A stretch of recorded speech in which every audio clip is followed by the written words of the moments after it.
Welcome, everybody, to this week's webinar called Making Office Investments Pay Off.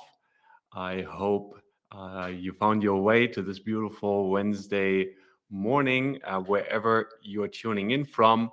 We have a great session ahead of us, and I welcome everyone to stay with us for the next hour when we will have Harriet Molyneaux and Simon Raper along as myself on this webinar. And I would like to invite you to tell us what city, what country you're joining us, message in the chat to find out where you guys are based. We will obviously have a Q&A session as well after all the questions.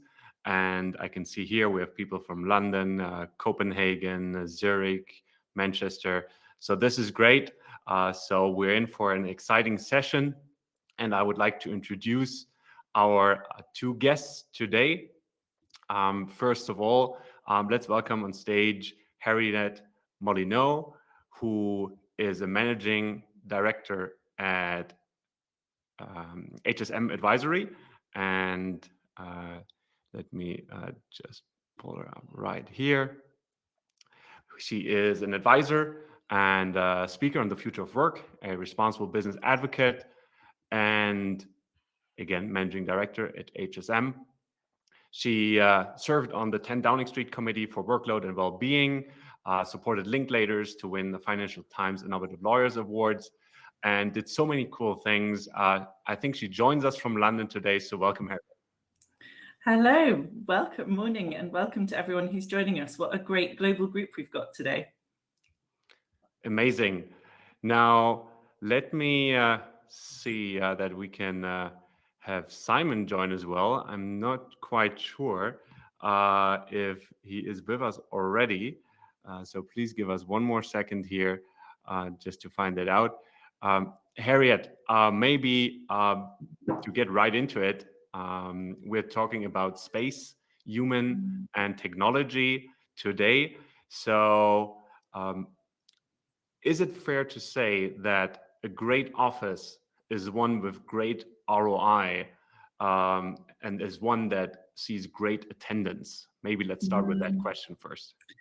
It's such an important question, isn't there, that one? And so much of the debate that we hear around the office is getting people into the office at the moment.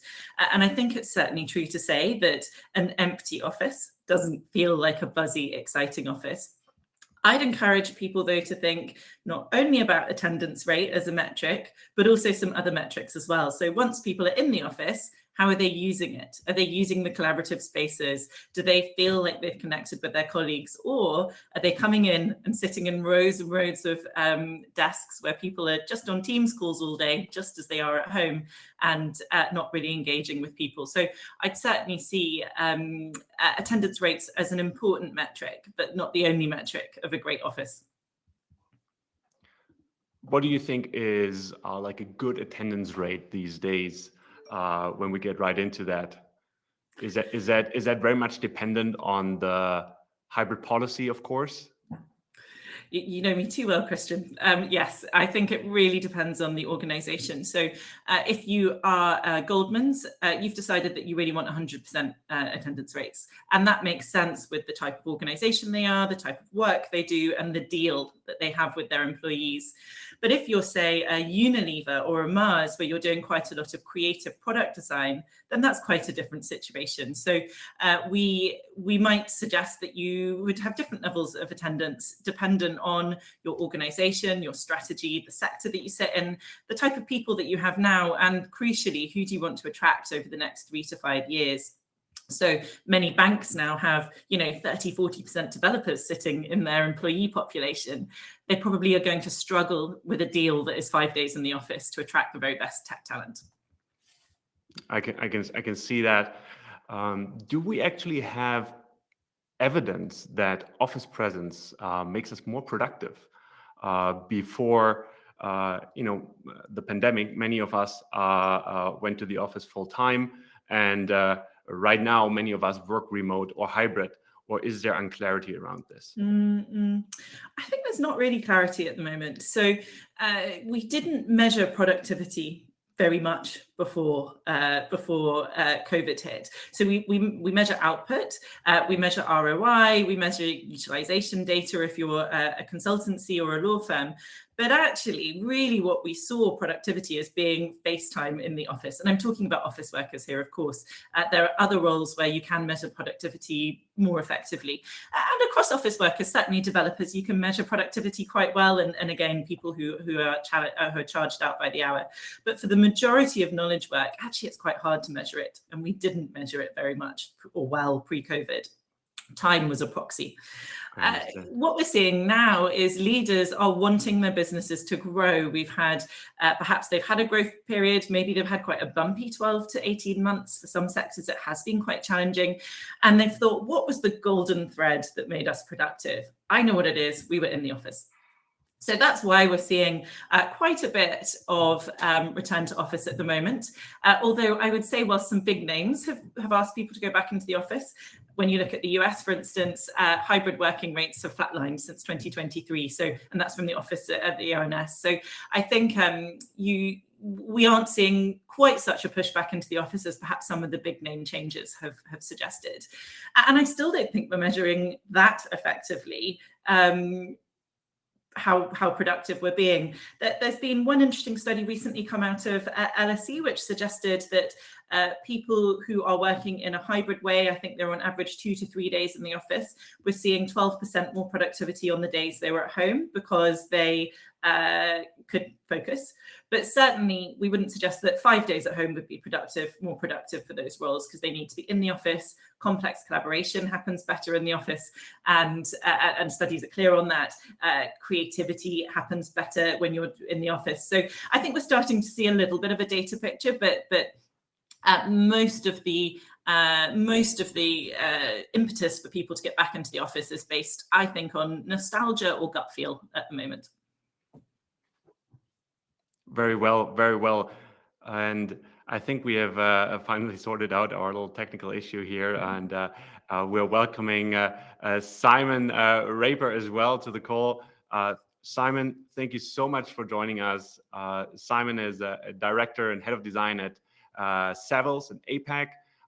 He's an expert in workplace strategy and design with over 35 years of experience understanding the world of work. And he's joining us from Singapore, if I'm not mistaken.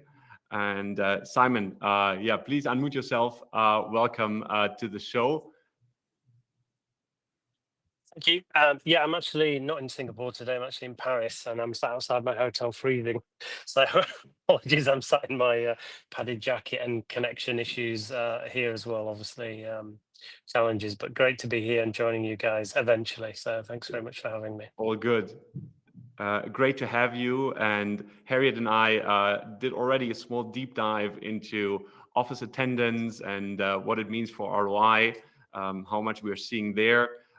Today, we will cover that human aspect, of course. We will cover the space aspect, and we'll also cover the technology aspect when it comes to the ROI of the office. The webinar title is, of course, Making Office Investments Pay Off.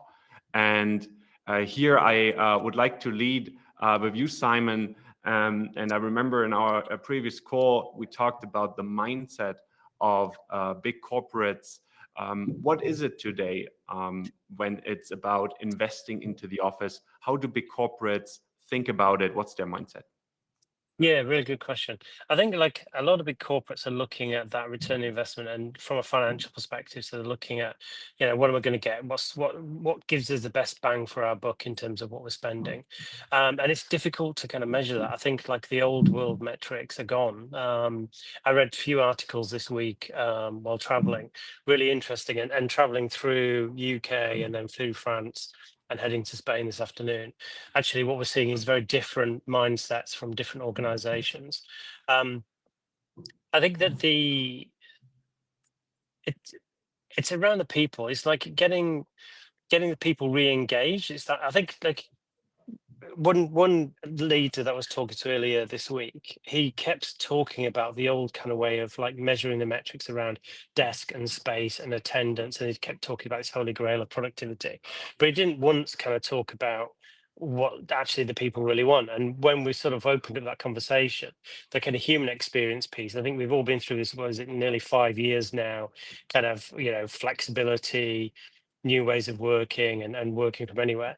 People don't want to go back unless there really is a tangible reason. And what we're hearing this week in France is that people are coming back of their own accord. There's no real significant kind of sort of return to office mandates. Everybody's coming back for that social aspect. I mean, French are very social.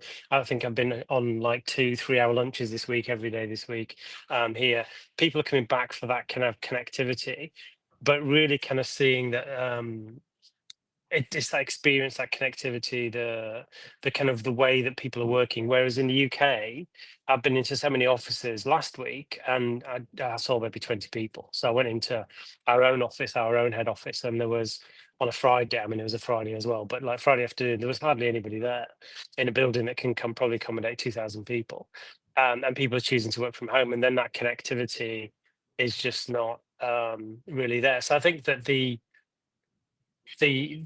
spend that we're investing and what we're investing that in has to really kind of bring those people back. So it's not just about kind of nicer amenities or coffees and things like that, but it's really around meaningful, useful things. Like a lot of people say to me when we're talking to them, we want one click and go technology. So when I walk into a meeting room, click and be going, not going in like we used to do. We go in and we spend 15-20 minutes wasting out of an hour's meeting trying to connect into the technology.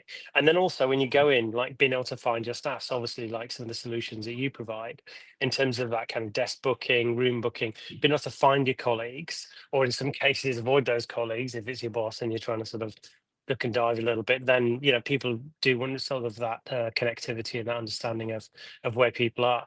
And then also the biggest challenge I think I've heard this week around that kind of return of investment is that a lot of people over the last 3 or 4 years have consolidated space. So they've been on this kind of flexibility journey. They've reduced 30 or 40% of their workspace. And now suddenly they're doing a U-turn and going, well, let's get people back into the office. And then they don't have enough space. So it's not just that they don't have enough desks, they physically don't have enough other work settings for people to come into. And they're trying to squeeze a quart into a pine pot, and obviously it doesn't fit. So I think Yeah. that's one of the big challenges as well. Let me ask one question here. So, given economic struggles and companies often downsizing due to pressure in the markets, how do you do more with less? So you have Oh, less yeah. space. Certainly, there was a reason behind it. It may be financially driven. It may be because the office is empty, and it just doesn't feel great. Is there still a chance to increase the ROI? And what do you see companies do there? Yeah, definitely. So I think like the biggest thing, and Harry will be able to talk to this as well, is change management.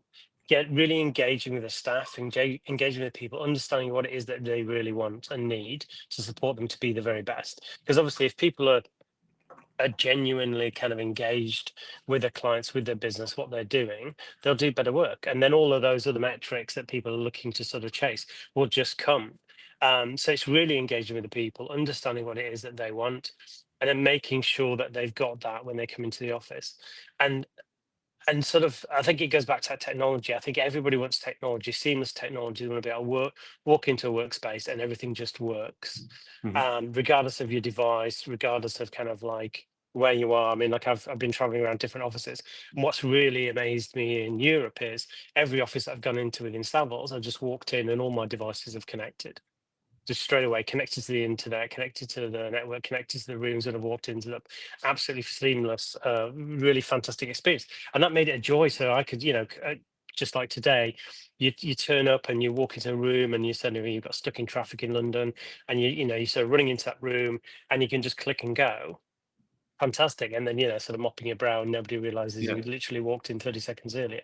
So I think that it is really the key thing. It's about the people. It's human experience, getting the engagement of those people, and then making sure that that environment is designed to support those people to be their very best. And that's like having the different types of work settings. I think activity-based working goes hand in hand with that kind of hybrid way model of working, but also the business needs to understand like how to kind of get the best out of those people when they're coming in terms of like, so for example, if you've got 40% less space, you physically can't have everybody there. Now we all know we only ever had like maximum sort of 54% workplace kind of attendance rates pre-COVID. I think for the last probably 50 years, the average attendance in most offices globally was about 54%. The odd law firm occasionally was maybe up there in the 70s, but generally speaking, it was like that kind of 50% mark. And people always ended up leasing more space just in case 100% of the people came in. But the mindset now is definitely you can get rid of that 25, 30% kind of the fat, we call it, at the top, which is where you've always got somebody off, on sick. Yeah. Simon, you talked about change management, and to me, change management is something that screams long-term. That's a big effort. That certainly has a huge impact on employees. Now, I would say that at least from what I read and hear from our customers, some do try to just make investments in the office, upgrade it, put a little like kicker table there, have a better coffee machine, things like that. Sometimes it seems like a one-time thing, but how do you see investments and how do you see excitement about those potentially regress also? Is there any metric or anything that you're watching there when you look at investments and that you track over the months after? You're on mute there for a second, I think. Sorry. There we go. So I think that there's a couple of ways that we do that. I think like with the change management, we tend to do kind of sprint change management. So at the beginning, we do quick fire sort of stuff. So we would do like role play with people. We would do furniture fairs. So any of those kind of furniture or those things that people just want to sort of throw in there that are just generally going to be like a small investment, but really only a kind of short-term kind of fix. People go, oh, that's exciting, I'll use that, and then they get bored and they move on. So we advocate kind of like a living office kind of approach. So to your point, I think like to get the best out of these offices, and because we just don't know what the future really holds, we've just got to keep learning. And so I think the best investment that we're seeing, so some really smart people in Asia are working with some of the big furniture manufacturers like Steelcase, Miller, Hayworth in particular, that are kind of looking at furniture either like furniture as a service almost. So it's like it's one step away from office being a service, but what they're doing is they're investing in from a sustainability thing, which is obviously driving a huge part of the real estate world that we're in, is looking at like, okay, can we rent some furniture? And then it's got a particular time lifespan to it, and then we refresh it and change and update it. And so in that change management, where those businesses are doing that longer study or that post-occupancy study to kind of see, well, how can we keep tweaking that office to make it the best that it can be? They're really looking at that going, okay, we're going to, rather than buy this as a capex, we're going to invest in sort of almost like a rental agreement over, say, like a 3-year lease, because we tend to have shorter leases in Asia. And then what they do is they review that every 18 months and say, okay, well, nobody's using these workspaces, the data, because they're building sensors into this furniture now. So they're going, okay, these just aren't getting used. Okay, let's swap it out. Let's look at, well, these are being used, these phone booths or these like 4-person kind of American diner style meeting pods with a screen to review documents. They're absolute gold. Right, let's put more of those in. So it really allows you to kind of build that up. And I think that's where that workplace technology, the data, it's really a data-driven kind of approach, but you still can't also get away from good old eyes and observation, because human nature sometimes does the opposite to data. So if and you'll know this like Harry, if you do a survey, you'll get the answers that people think that you want to get rather than necessarily what they want. But if you observe their actual behaviors over a period of time and you use sensors and the observations together, you get that quantitative qualitative kind of data that really shows how they're really kind of behaving and what really is having an impact or not, as the case may be. And you can see the joy in people, like we're seeing that if you get those workplace amenities right, you definitely see the joy in people. Like, I've visited a lot of the tech firms, and some of them are really just barren, empty spaces. But then those like people like LinkedIn, for example, they're really kind of getting back to where they used to be.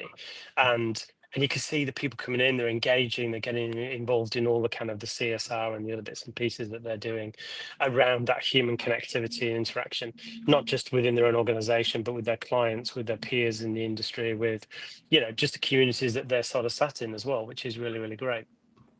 Speaking of what people think they will, or others would like to hear, or what will happen, Harriet, with this big push back to the office, how do you see employee retention and employer branding potentially being negatively affected? And I want to now gradually move from the space discussion to the more human-centric approach. As Simon mentioned, this is one of the key things that companies need to get right. So yeah, talk to us about this. Yeah, it's such an interesting space at the moment. So if we look at where trust is globally at the moment, and the Edelman Trust Barometer is a fantastic resource if you're wanting to track trust annually, it comes out in January each year. What we're seeing is people have lowered trust at the moment in government, unsurprisingly, in many parts of the world at the moment, actually in media, in a whole range of different institutions. And organizations over recent years, whilst not fully trusted, have been trusted a little bit more than some of those other institutions. So I think organizations have both an opportunity and a duty to step up into that space of trust. And I think this return to office with perhaps just looking to get the sheer numbers back in the office rather than thinking, does this ways of working program that we have coherence with our organization? Does it match our strategy? So, I've already mentioned Goldman's an example. It makes total sense to me that Goldman's might want people in the office 5 days a week. It works with their strategy, the deal that they offer their people, but it probably doesn't work for many other organizations. So yes, for me, I think we are starting to see some issues around employer brand due to what could feel like incoherent decision making by leaders vis-a-vis the rest of their strategy and who they're trying to bring in. Right now, it probably doesn't matter so much because the job market isn't moving very much. And when I say it doesn't matter, I think for organizations, they're not seeing impact right now. But when the job market does pick up, which it will do at some point, this is always cyclical, I think the organizations that thought really hard to keep the goodwill of their people during this time will likely be benefiting from hanging on to their high performers, whereas you'll see those high performers start to move. And frankly, high performers can move in any market. So I think it could already be starting to impact some employers at the moment. When I listen to those articles and interviews by leaders who are mandating people back, I can't help but wonder how they measured the productivity when everybody was back, full time. So let's say pre-COVID times. So they must have very high certainty that back then we were the most productive we've ever been. And they probably look back at times where the company was doing good or better than today. As you said, it's a tougher environment these days. Now, is it fair to assume that in a year from now, we should keep receipts here and ask those leaders, hey, by the way, how did that go? How did, the people come back? Did your stock price, did the revenue, did it go up? Because obviously this seemed to be the underlying hypothesis. Or do you think that is too quick to judge or too harsh? Or will they maybe just not, get into that discussion at all? Yes. So I think a couple of things here. I think some organizations will find their productivity goes up because they've encouraged people to spend more time together. I certainly wouldn't be an advocate for many organizations to be fully remote. They certainly exist, and there are some that are hugely successful. You have to do very careful design around that. And I'd say that needs to be the intention from the offset. So I think in some cases, organizations will benefit from nudging people from 1.1 days in the office to say 2 or 3 days in the office. But I think the way they did it, and then Simon's been saying, the experience that they have in the office will then determine whether that actually produces the outcomes they're wanting. So when you think of the spectrum of ways of working, it's easiest having everyone in the office. We know how to do that. It's next easiest all being at home. Hybrid is actually harder. It has the potential for greater gains, but it is harder. So it's why, for instance, technology like the technology that you provide is so important in a hybrid working. It's why for Simon, having technology that's connected instantly as he arrived in offices all over Europe has been really helpful. And it's why thinking about people's emotional, cognitive, and behavioral response to their environment, rather than just saying, here's a cool looking office, let's go. Yeah. That's why that's so important. So I do think some leaders, when they've done it well and people feel like they have ownership over how they're doing their work, and to a certain extent where, I think it might work. I think for some places, people will have got in, they've done non-commutes, they'll spend 8 to 10 hours on video calls, sat with other people on video calls all around the office, and they'll go home again. And I think in those spaces, that probably won't have the intended outcome. Yeah, I see. And I like that we're already touching upon technology here, one of the pillars that we'll get to later too. And I still would like to remain a bit around the people here and specifically roles. Do you see that the ROI of the office, and from what you're describing, it's very much dependent on productivity. If the people can do the jobs right, then the company benefits the most. So do you see that the attendance and the presence and the intentionality needs to be different between leaders, managers, reports, maybe even people and culture, certain divisions where you say, oh yeah, those people definitely have to be there to make that office valuable, let's say? So we certainly see the importance of the role of leaders. So leaders, from our perspective, benefit from being more present. They show how you show up. People want to talk to their leaders. They want to learn this is the way that we do things. Historically, for instance, in the legal sector, you'd have a partner in a corner office with a bunch of associates sat around them, and they weren't just there to do work for them. They were there to listen how they dealt with a difficult client, how they developed a dispute, resolved it in a beneficial way for everyone. So we certainly need leaders in the office, helping people understand how things are and showing that they're showing up as well. We're seeing quite a bit of organizations that are saying we want everyone back in the office, but leaders haven't really gone back in themselves. And that's a real challenge culturally. There's early stage evidence coming out, although I'd say we need more studies on this, but it intuitively makes sense to me. Early stage evidence that new joiners need to be in the office more, because they need to learn the way of how things are, and particularly new joiners who are early on in their careers. Let's say they were at university during COVID or graduated during COVID. They haven't had the years and years that perhaps the rest of us had of going into the office, watching our managers, trying to understand how things happened in an office. So I would say there's increasing evidence that we need new joiners, and particularly early stage career new joiners, to be in the office more. But generally, I think we need teams to coordinate how they're delivering their work, task-based work, as Simon says. So how is it that the tasks within a team are getting done, and how do they agree, therefore they're going to be together for the complex collaboration, which is done better face-to-face? Or when can they actually be working from home, because perhaps they have a good space to focus at home, maybe not, maybe they want to be in the office, or perhaps they're just doing project management work, which we know we can do very well with the technology at our disposal. So it really depends the type of work they're doing. But I think leaders and new joiners, I'd probably draw out as being particularly important to be in the office.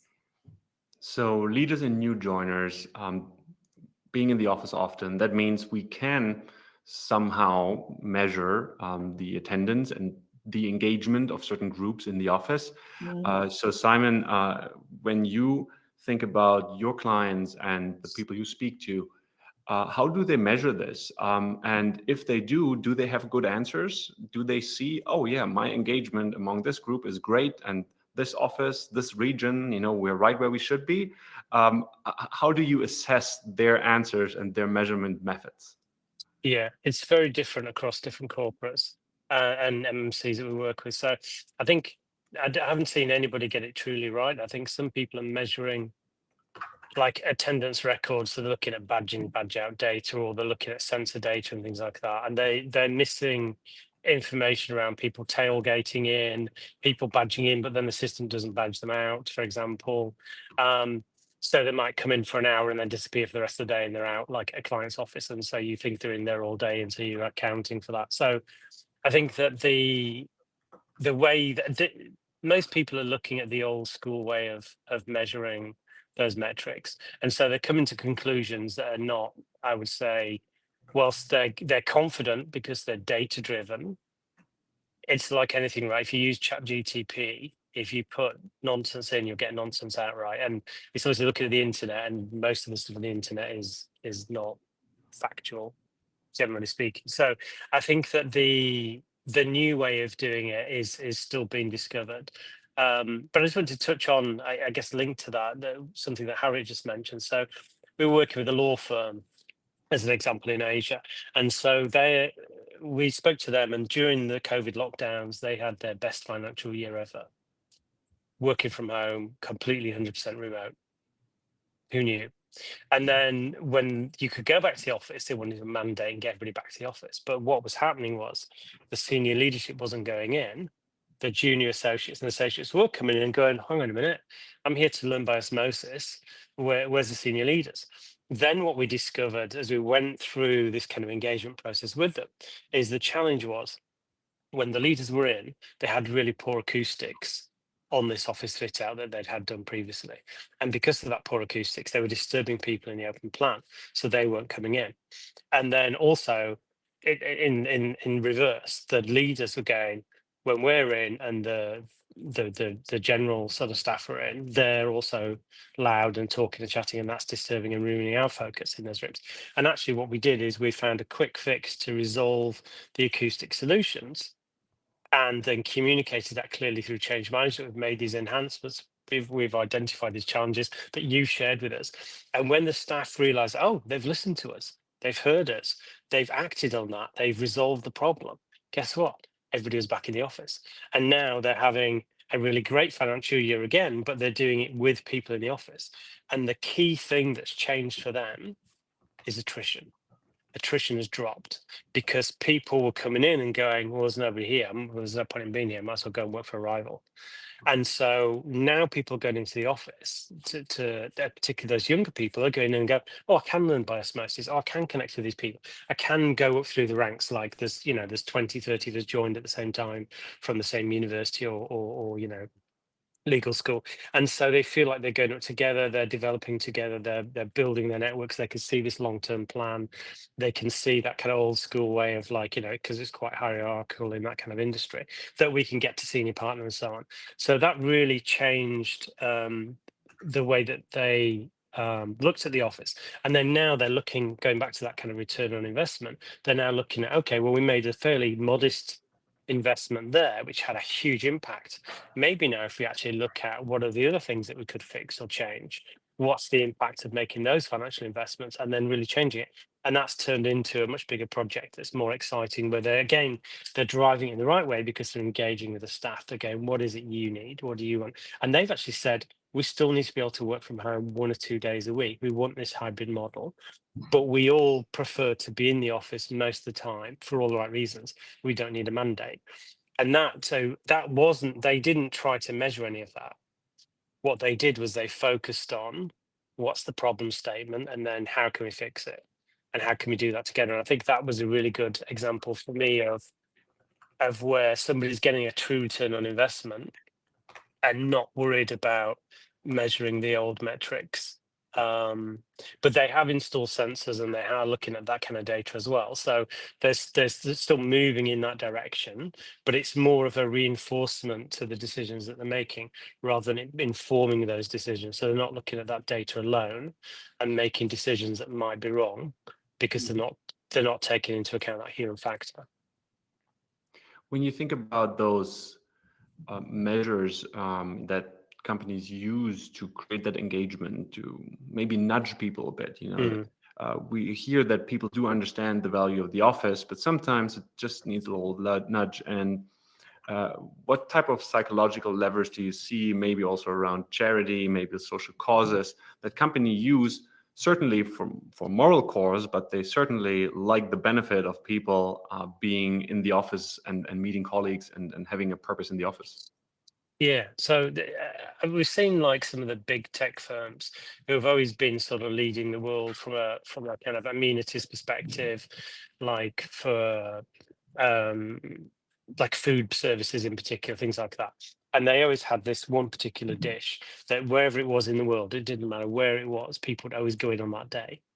Always, even if it was a Friday, and they started to make it a Friday to try and get people on a Friday. But what the challenge they had is that after such a long period of time working remotely and from home, and also they gave this flexibility where you could actually go and work a month in another city or another location, which was also trying to get people to actually go into cities or to offices, but in other places to try and make it a bit more exciting and interesting. People were taking it, but they were still kind of working remotely. So they're going to Barcelona, but we're not going to the office. We're just sitting by the beach and working there. So I have like an extended Sydney holiday, which is great. So what we saw them do through some engagement with us is to actually look at how they could sort of engage in their old ways of kind of social engagements. So they were looking at, like, with the food, they were still making the food for the staff every day, but people weren't coming and using it. So what they did is they reached out to the staff and said, hey, we've got this food that we're making every day for you guys. We're not going to stop doing that because, you know, when you do come in, you do need that and you do want that. But we don't want this to go to waste. So we're actually going to engage with some local soup kitchens, some charities, some churches and things. But we need some hands. We need some people to help us to kind of deliver that food, serve that food, and etc. And in the conversation that came from that, suddenly they found that the days where they allocated they were going to do that as a specific activity, they had almost 100% attendance. People just came in because they wanted to get involved in that, giving back to the community, doing something other than just work, so giving something back, but also doing that with their colleagues, reconnecting. And they found that also it really helped, to your point earlier about those new starters, to integrate them into the business, into different people, because you had like the local country CEOs joining these people that were definitely leading from the top down, leading from the front. So you had access to all these different people. And so if you were like a graduate from college or university coming in, you suddenly had this ability to kind of connect with C-suite in a social kind of welfare kind of environment where you could actually connect to them in a different way that you would more formally in the office, which was really great. But the huge influx of people, and then off the back of that, they found typically that the following day from those engagements, people would also go into the office around 60 to 70%. So people were making those connections. They go, let's catch up tomorrow, or let's look at that thing together. And so you saw that. Then they go back to work from home. Then they'd obviously do, like, every 2 days they would do this kind of engagement, so twice a week, and they would have that up. So what they were doing is they're actually nudging people gently to interact together in a way which then took them on this journey to be in the office 3 to 4 days a week, or at least 3.5 days a week. That connectivity, that creating that network reminds me of, I think you called it the 5 levels of power skills, or soft skills, Harriet, was it, that HSM is working on and consulting clients on, that networking between people is a key factor to measure engagement and to measure how your company is doing. And it wasn't just that. I remember there were a few dimensions that one can measure. And we obviously know about attendance could be one, that connectivity could be one. You can certainly use sensor data from technology.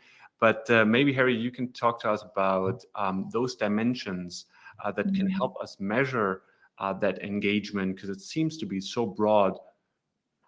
Yeah, absolutely. And these are the sort of the 5 indicators that we see present within high-performing cultures and organizations. So the first is around individual drive. So I think within the context of the office, do you provide space for focus if people don't have that at home? Does it create energizing spaces for people to come and be part of? Then we think about workplace fitness. So is your office supporting engagement? Is it supporting well-being? That's quite a big trend in office spaces, and Simon could probably talk rather more than I could, but we're seeing that as quite a big trend within workplaces at the moment. Work networks, as you say, Christian. So Google would look for quite a random network within their organization. They're in the space of innovation, and famously they used to have in their canteens, they used to have tables slightly too close together, so people would have to talk with one another and make serendipitous connections across the organization. Hopefully then, as Simon said, go and talk about a project they're doing the next day. Then we think about technical readiness. So this is really the shift from the knowledge-based economy to the skills-based economy. Simon, you and I had a fascinating discussion about that a number of months ago, but how is your workplace and therefore your environment supporting skills building, supporting people to start to think in a slightly different way, so not bundles of tasks rather than jobs. And then finally, technical readiness, market resilience, which is really ROI, utilization data, some of the more sort of hard metrics that we'd sort of seen more traditionally. So how is this enabling your commercial goals? So those are the 5 areas that we measure when we're working with organizations, and certainly we'd want to make sure that any office environment was supporting those different areas as indicators of a high performance environment. So it sounds like there is, in fact, many levers companies can pull, things you can do. It's not just one thing. And I think this is probably very good news for companies who may have tried one thing or 2 things and they still don't quite know. Maybe they can measure it not really well, or they don't quite see the ROI. You know, this is a very financial metric, but in the end, you can break it down to that. And depending on how good you are in measuring that productivity or utilization or network effects. So very, very interesting topic here on the more human aspect of the modern workplace. And let's close that chapter and move on to the last pillar here around technology.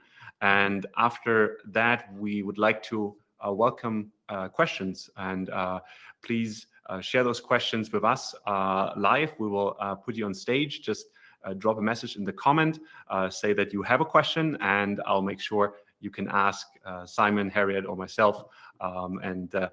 This we will do after the last piece here, which is around technology.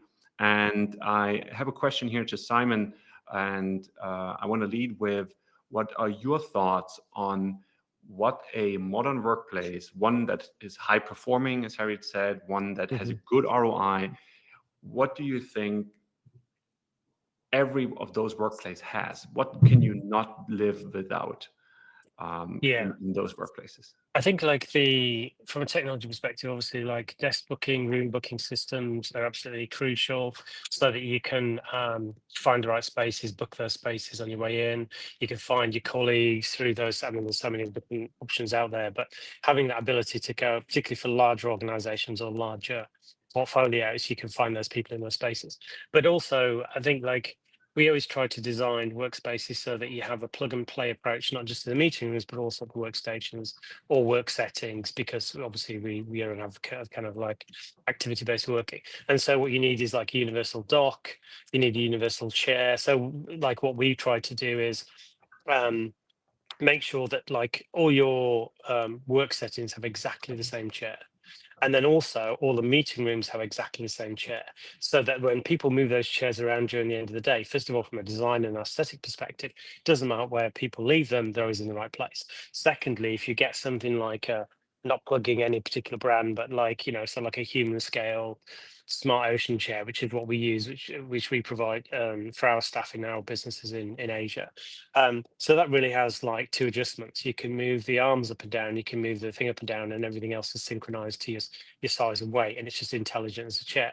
Now having that around the whole space means that you can come in, then we've got like a human scale universal dock. So we've got like basically a clamp on the desk that supports either a single screen, dual screen, a screen with a tray, so your laptop becomes a second screen. But crucially, you can plug any device. I use an iPad Pro. Some people use laptops, Windows, Mac. We could plug that in. It charges up and connects it to that straight away. So you're onto like any closed networks that you might need to have access to from a finance perspective, HR, and what have you. But it doesn't matter where you sit, you can connect into that. And so then when you booking those spaces, you think about what you sort of hopefully through the change management is trained our staff to think about what are the activities I'm going to do today, and break that day down, and then book the spaces that they want to use. So that then, you know, you want hydrogen adjustability, sit stand, you can book that, or I need this, or I need a bit more privacy, or don't need privacy, or actually want to be in a closed room with twin screens because I'm going to do a lot of report reading and writing, things like that. Then you can book those spaces there. So I think that technology connectivity at the different work settings is absolutely crucial. The screens in meeting rooms as well. So we tend to have now touch screens where they're kind of digital whiteboards. We always still have a physical whiteboard in the room that also then typically cameras would have, like, say, a 180-degree view so that you can actually still see that. So again, we sort of we started to pioneer that for ourselves during the COVID period, where we wanted to make sure that anybody who had to stay home or didn't want to come back to the office in the early stages, the early kind of return, that they didn't feel like it was kind of like designed remote first mindset. So if you weren't in the room, you didn't feel disadvantaged in any way. So you could kind of see, you could connect, you can be involved. And crucially, that technology needs to work with any system, right? So like a lot of organizations, we're a Windows-based kind of 365 Teams-based kind of business, but every single client I work with works on Google Hangout, Zoom, WebEx, Cisco, like all these different things. So that technology can't be really just locked into one kind of platform. It has to be agnostic in terms of how that sort of connects in. And then also creating spaces where you have technology I think Harriet mentioned earlier, where you can't access at home. So in our Singapore office, we have this giant screen in reception, and that's used to welcome people. That's used for events, like we just had like International Women's Day. We had kind of a guest speaker and 3 kind of key senior ladies within our organization that gave a presentation. We've got 50 people sat around in that reception area. We've also got video conferencing built in there. So when we're doing like international residential kind of property investment evenings, we could be doing a live launch with London or Europe in real time. So people that used to fly from, say, Singapore to Europe, take the family, it ends up being a really expensive trip. They might just invest in one property. What they do is they come in here, few canapes, few drinks, join the live launch. We've got a space where we could put a model, and then they're probably investing in 2 properties because they're saving $10,000, $20,000, $30,000 on taking the family on that kind of trip. So multifunctional spaces and multifunction technology so that we can do that. We also use it for presentations internally and externally. So, and again, that's the different mindset where you've got clients coming in and sitting in basically a hive of activity, our reception, where people are coming in and out, moving around. We're actually doing client presentations in that space. And obviously it's not right for every client and not right for every presentation, but a lot of clients really love that because we've got great coffee, we've got this, different sort of seating arrangements, lots of natural daylight, greenery, biophilic design, but it just feels warm, it feels welcoming. And we find that those clients who engage with us in that space, first of all, they're wowed by the large screen, but because it's interactive, and because it's a very social space, they go away feeling that they're connected to us. From a sales and experience perspective from our organization, we have a greater success with those clients who go through that space at some point and experience something with us. So that experience is not just about the staff, and our connectivity with our people, but also with those people that we want to engage with, which are clients, and everybody's out there trying to make money through that process. Simon, why have I not invited yet? that sounds like a place I'd like to go to. So yeah, well, I'll see you're you in welcome anytime. Definitely. Great stuff there. A lot around technology, of course. The chapter we're in, Harriet. I know you spend a lot with clients these days talking about AI, which certainly is part of technology. And tell us, how much is that already part of an equation, be it in the journey of visitors, of your own employees, or in that ROI mindset calculation? So AI is everywhere, dependent on which study you look at. Between 40 to 70% of corporates are using it, individuals within corporates are using it every week. So, I mean, we are seeing it everywhere. Certainly for my own organization, we have our own tool called Virtual Brain, and we are currently, literally today, analysing a vast data set from 120,000 people who came online to talk about culture within their organisation last week on our crowdsourcing platform. So we are using it a lot, and I'd suggest that the majority of organisations are most advanced in their thinking around AI when it comes to their client solutions. We are seeing it quite considerably internally as well. I'd suggest AI is probably involved in some of the stuff that's happening on the screens that Simon's talking about. We are definitely seeing AI analysis of data. I suppose my caution here would be AI is a solution looking for a problem. We'd say start with your strategic challenges and opportunities, and then work backwards. And AI will be the right solution for some things, and it won't be the right solution for other things. So think really carefully about, when do you want human to human interaction? When does human to AI work quite well? And when does actually AI to AI work, and what does that look like? So a performance conversation, probably we still want to have human to human. If someone's had a life event, either positive or negative in their lives, we probably still want human to human. But if you're trying to come and book some kind of technology, come and book your seats, perhaps that's fine doing that with technology. So that's human to technology. So I think as with any form of technology deployment, think really carefully about the use case, because what I'm hearing a little bit is, oh, that's a problem, we'll just solve it with AI. And probably right now, that isn't always the correct answer. Mm-hmm. What we hear a lot is not so much around AI, because we're not really offering this, but around utilization. And utilization is something that you can then improve with AI. So to your point, it's a tool, but you need the problem first. And so what we see a lot, especially around meeting rooms, is a bad utilization. So I think the most popular study out there was done by Steelcase, showing that 40% of meeting rooms are actually not used but they're still booked, so there's no shows. And especially since the pandemic, many recurring meetings just do not happen in person because people tend to be at home on that specific day, or a large part of the participants. So now those meeting rooms are empty, but they're obviously booked. And it's obviously very frustrating for employees who are in the office, who maybe have an office day and the office is a little more crowded, which is a good thing, but then you see the meeting rooms and the LEDs are red and you can look in and it's empty. So how can you improve the ROI, especially of this investment? You've invested into the great technology, collaboration bars, touch screens, audio, everything. And this is correct. I think people should do this to enhance that collaboration, but you need to utilize it. And there is logic in play that we offer, that others offer too. Could be sensors that release the meeting room. We use QR codes.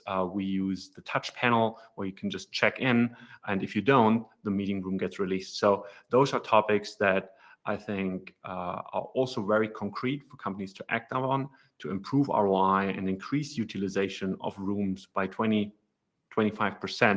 and really have people use all the things that you purchased. And I want to close here with the questions and open the stage. And I have a first question prepared and give everybody else some time to think about their question. And it's actually based on a little survey we did. And I have just a really short question to each of you, Harriet and Simon. It's a little survey we did prior to the webinar. And we asked around 70 employees who happen to be deskbird users if the company they work at has invested into the office over the past 2 years. And we gave them a few options. We said employee well-being, tech equipment, and office space and furniture. And you can see on the left, this is what people answered. They said, oh yeah, well-being actually impacted my energy level positively. It actually impacted my focus positively and my collaboration. Technology, even more. We talked a lot about technology. And you can see some people say their companies have invested in office space, furniture, technology, and well-being, and that also seems to have a positive impact. Whereas people who said, my company did not invest into anything, show quite a negative trend, a negative impact. So maybe just a quick question to Simon and Harriet. What comes to mind when you see this? Is this, oh yeah, I thought that, or is there anything counterintuitive to you before we open the stage for the last 5 minutes for questions? Happy to jump in. That I think this is really interesting, and it underlines the importance of not just asking people to go back into the office, but really investing in that space so that it is the environment that creates the kinds of behaviors and feelings that you're hoping for people to have in the office. So I think, yeah, a good reminder for all of us that we really do need to invest in the space. And yes, I agree, that interesting point around the tech equipment and the very positive impact that's had. I think these aren't hygiene factors, tech equipment. Simon's just spoken earlier about how great it was for him to travel in a very busy week across Europe of lots of different meetings, how helpful it was for him to have tech that was seamless. And I think actually those aren't hygiene factors. I think they're really fundamental. But Simon, you may have some thoughts as well. Yeah, definitely. I mean, I'm just studying this, and I mean, it definitely correlates with what we see people on that return of investment and kind of where people are spending. So definitely we see the biggest spend in that tech equipment, and then the second is office space, furniture, tech equipment, and well-being. So this absolutely kind of follows the trend that we're seeing across all of our clients, not just in Asia but globally as well. And also kind of those NPS kind of scores that we get from clients when we finish a project. It's saying and echoing this that obviously it has a positive impact. I think where we're seeing that really excels is where they've been through a change management process and they're kind of really engaged the people in the process. So they've either been engaged in choosing the right types of spaces, the right type of well-being, the right type of kind of technology, or they've been communicated with all the way through that sort of journey. I mean, one good example of a kind of well-being and getting it right and also getting it wrong. I think the biggest one we've seen is probably for ourselves, we created meant that multifunction space where we had grand plans of getting in a local gym. I think it was like Virgin Active or something, come twice a week to kind of get people to do things. And then what we realized is people were shy because it's a kind of high traffic area. So whilst it we're trying to sort of make it really multifunctional, it sort of didn't work. And then where it did really work with a tech client, they actually had a dedicated gym space that was away from prying eyes, was kind of closed. There's no kind of vision panels into space. It was a destination within the space, so you couldn't actually get to it without going through the changing rooms, etc. And so having that kind of more private and confidential, then people were more likely to use it because they didn't feel kind of exposed or overlooked by anybody coming through. So the positioning and the design of that, we did a great design, but didn't quite sort of execute it very well for ourselves in that sense. Thank you. Thank you for your thoughts there. And now, if there's anyone in the audience that has a question, I see Daniel had one earlier today about whether it's maybe management style and not so much productivity that we should focus on. Every manager who was forced to work from home, but they didn't necessarily like it, and now they have adapted both, but they probably prefer one over the other. So maybe here, Harriet, what do you think? Should we talk more about management style? You're making such a good point there, Daniel, that management style, absolutely, particularly during COVID and post-COVID, the role of the manager was the greatest contributing factor to someone's experience of an organization. So management style absolutely matters. And let's hear it for the managers as well. My goodness, the role of the manager, particularly the middle manager, is very challenging. Not only are they having to deliver the work, they're also now having to lead their teams in a very human way. So that's quite a big, complex role across global teams often and in a hybrid way. So I think certainly supporting our managers is really going to be important, and organizations like Standard Chartered have done a lot of work around that to make the role of the people manager as supported and exciting as possible. And I do think the management style is probably in service of ultimately we want productive spaces, and so I think the two really go hand in hand. But you're absolutely right that helping our managers, perhaps our most underinvested resource within an organization, we invest so much in our leaders, rather less or nothing in our managers. I think that's a really good place for an organization to start. Thank you. Now we're entering the final minute of the webinar, and I want to thank everyone for attending. Harriet, Simon, thank you so much for joining us, for sharing your expertise, your insights, your observations. I take away that change management is the glue between all the activities. And the good news, there is many activities you can do. It can be around technology, it can be about human, it can be about space. We talked about the 3 core pillars, and all of them have a big lever on what's the office ROI. Let's say productivity is probably the one that has the biggest impact. It's not always hard to measure, easy to measure. Other things might be a little easier to measure, but attendance is certainly something that you want to watch out to make sure your office place is engagement. Thank you so much, everyone. And thank you.